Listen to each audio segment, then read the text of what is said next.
पिछले वीडियो में हमने देखा था कि जो वीर होता है वह एक ये शेल्टर के ऊपर अटैक कर होता हुआ देखता है, तो वो सोचता है कि इससे कुछ फ़ायदा उठाया जाए और वह उस शेल्टर पर अटैक करने के लिए जाता है। जब वीर उस शेल्टर पर अटैक करने के लिए जाता है तो वहाँ सूअरों के बीच में सभी लोग देखते हैं और हैरान हो जाते हैं कि यह बंदा कौन है जो उस शेल्टर पर अकेले अटैक करने के लिए जाता है। जब वीर शेल्टर के ऊपर अटैक करने के लिए चला जाता है तो वीर के ऊपर उस स्पिरिट की नज़र पड़ जाती है और वह बहुत ही ध्यान से वीर को देखने लगता है अपनी तरफ आते हुए, जहाँ पर वीर की स्पीड बहुत ही तेज होती है और उसके सामने जितने भी सुअर होते हैं वह उसका कुछ भी नहीं कर पाते हैं। जब वीर उस स्पिरिट के पास पहुंचता है तो वह बख्तरबंद स्पिरिट वीर के ऊपर अटैक कर देती है अपनी कुल्हाड़ी से, लेकिन वीर उसकी कुल्हाड़ी से बच जाता है और उसे डोज कर जाता है। वीर की स्पीड को देखकर वह स्पिरिट बोलती है, क्या इतनी ज्यादा स्पीड? वीर उस स्पिरिट के अटैक से बचने के बाद में कहता है, चलो मैं आ रहा हूँ स्पिरिट स्टोन, तुम कहाँ पर हो? और वह बहुत तेज गति से दौड़ने लगता है। इसके बाद में जो वीर होता है उसके सामने जितने भी सुअर होते हैं उन सभी को किल कर देता है और वहां पर लाशें लाशें बिछा देता है। जब वीर उन सभी सुअर एलियंस को मार देता है तो इधर जो स्पिरिट होती है वह वीर से बहुत ही ज्यादा इम्प्रेस हो जाती है और वो बोलते हैं, क्या कितना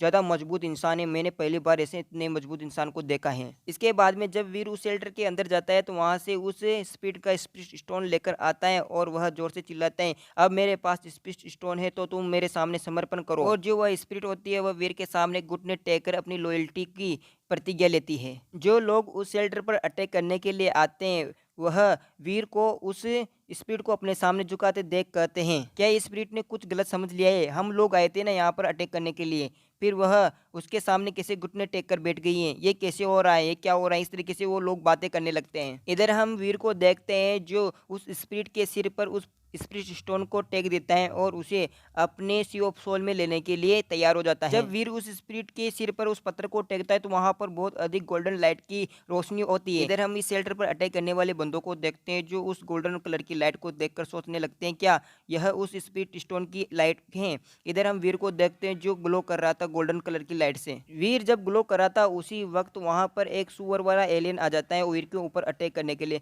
वीर उसे बहुत ही ध्यान से देखता है। इसके बाद में वीर अपने हाथ की मुट्ठी को भींचते हैं और उस एलियन यानी सुअर वाले एलियन के ऊपर अटैक कर देता है और उसे मार देता है। और जब वीर का पंच उस एलियन के ऊपर पड़ता है तो उसका मुंह का नक्शा ही बिगड़ जाता है और वह सुअर वाला एलियन वहीं का वहीं नीचे गिर जाता है और उसके मुंह से खून आने लगता है। वीर की इतनी भयानक ताकत को देखकर जो वहां पर अटैक करने के लिए आए हुए थे वो सभी बंदे सोचते हैं, क्या यह डॉलर हो सकता है?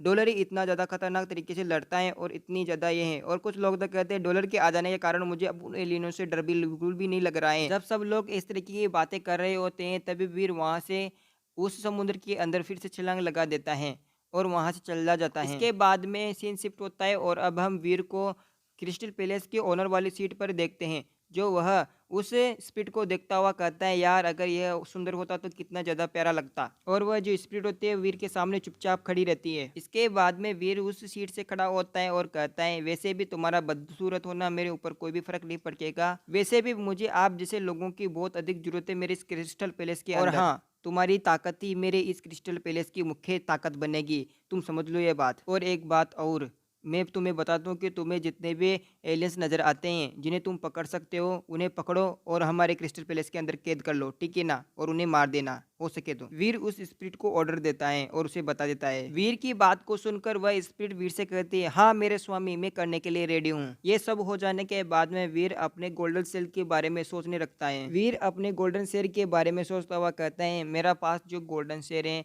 वह बहुत ही ज़्यादा अच्छा है और अब तो उसकी स्ट्रेंथ भी बढ़ गई है। जब वह दौड़ता है तो अपने शरीर को एडजस्ट कर देता है और जब वो लड़ाई करता है तब भी वो अपने शरीर को एडजस्ट कर लेता है, अपनी इच्छा अनुसार अपने आकार को बदल देता है। इसके बाद में वीर चुन जाता है और अब हम देवी शेल्टर को देखते हैं और अब हम वीर को और गोल्डन शेर को देखते हैं, जहाँ पर गोल्डन शेर की पीठ पर बहुत अधिक चीज़ें रखी हुई होती हैं और वीर पैदल पैदल चल रहा होता है। इधर हम माही और उसके साथियों को देखते हैं जहाँ पर देवी शेल्टर के एंट्रेंस के बाहर खड़े हुए थे और वह वीर को देख रहे होते हैं, जिनमें से कुछ साथी दिखाते हैं कि वीर बहुत दिनों के बाद में आया है और कुछ तो कहते हैं वह मेरा आदर्श है। और एक बंदा कहता है, जो गोल्डन शेर है उसके ऊपर कितना सारा मांस रखा हुआ है और वह इतने सारे मांस को कैसे लेके आया और कहाँ से लेके आया, इस तरीके से। और इधर जो माही होती है उसकी आंखें फटी की फटी देती हैं। और इतना होने के बाद में वीर माही के सामने आता है और माही से कहता है, मैंने बहुत सारी मछलियों को और बहुत सारे समुद्री जीवों को पकड़ा है, अब तुम जानो और तुम्हारा काम जाने इन्हें किस तरीके से बेचना है, ठीक है माही, मैं जा रहा हूँ। वीर माही से कहता है। माही इतना सारा मांस देखकर थोड़ी सी खो जाती है और वह होश में आते हुए वीर से बोलती है, तुम्हें इतना सारा मांस और जानवर कहाँ मिले, बताओ ना वीर। माही की बात को सुनकर वीर माही से कहता है, मैं इन सभी एलियंस को और इन सभी के मांस को समुद्र से लेकर आ रहा हूँ। माही यह सुनकर चौंक जाती है और उसे कहती है, समुद्र से? माही की बात को सुनकर वीर इतराता हुआ माही से बोलता है, क्या मेरे जैसे आदमी के लिए बिल्कुल आसान नहीं है? मैं बाघों से लड़ सकता हूँ और ड्रैगनों को भगा सकता हूँ, और जब भी मैं गलती से समुद्र में गिर जाता हूँ तो मैं इतने सारे मांस और मछलियों को लेकर आ सकता हूँ। ये तो बहुत ही आसान है ना। और थम्स अप माही को देता है। माही वीर की तरफ बहुत ही अजीब तरीके से देखती हुई सोचती हैं कि वीर को समझना कितना ज़्यादा मुश्किल है। जब भी इसको समझने के लिए जाती हूँ तो मैं इसके अगले कारनामे को देखकर बिल्कुल ही भौचक्का रह जाती हूँ। इस तरीके से माही सोचने लगती है। इसके बाद में हम 2 दिन बाद का सीन देखते हैं, जहाँ पर वीर अपने कमरे के अंदर कंप्यूटर के सामने बैठा हुआ था और प्राचीन भाषाओं को सीखने में अपनी पूरी कोशिश लगा रहा होता है। तभी हम रूही को देखते हैं, जो वीर से कहते हैं, क्या तुम्हें प्राचीन चीनी भाषा को पढ़ने में इतनी ज़्यादा रुचि है? तब वीर कहता है, मुझे बहुत ही रुचि है, मैं इसे समझना चाहता हूँ।